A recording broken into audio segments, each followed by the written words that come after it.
Hey everyone, welcome to this rapid fire explainer. Calling all HR professionals, administrators, and certified payroll professionals, we're diving straight into the high-stakes world of Affordable Care Act compliance today.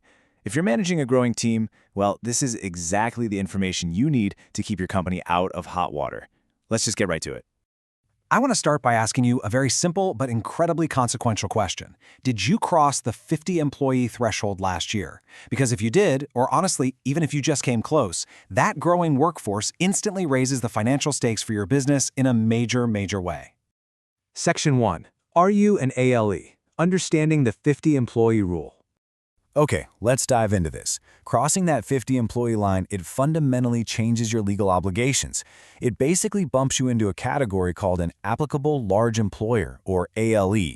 Stripped of all the government jargon, an ALE is simply a business that averaged at least 50 full-time or full-time equivalent employees during the previous calendar year. Notice that heavy emphasis on the word previous.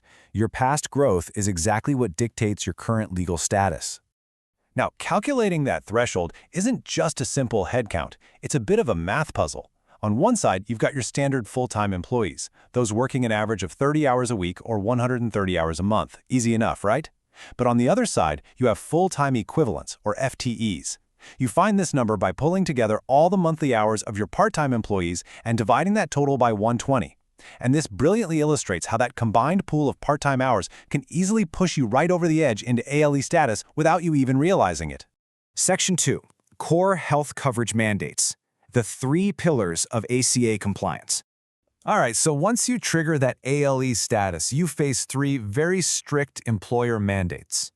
The first pillar, the offer of coverage. You absolutely cannot cherry-pick who gets health insurance here. The ACA demands you offer minimum essential coverage to a massive 95% of your full-time workforce. Oh, and that offer? It has to extend to their dependents up to age 26 too. So the crucial point is that the second pillar is all about value. The insurance you're offering, it can't just be some junk plan. It has to provide minimum value. To meet this mathematical standard, your sponsored plan must cover at least 60% of the total allowed medical costs. And the third pillar is affordability, because look, even if your plan provides minimum value, it doesn't count for anything if your employees can't actually afford to use it. By law, an employee's premium contributions for self-only coverage absolutely cannot exceed 9.96% of their household income. If you charge them even a fraction of a percent more than that, you are completely out of compliance. Section 3. IRS reporting requirements. Proving your compliance.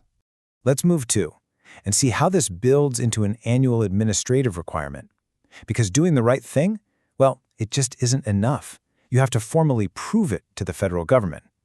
To prove you're compliant, you've got to submit annual IRS reports, specifically Forms 1094-C and 1095-C.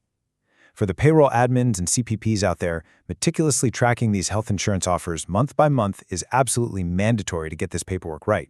Section 4. The cost of non-compliance. Section 4980H penalties.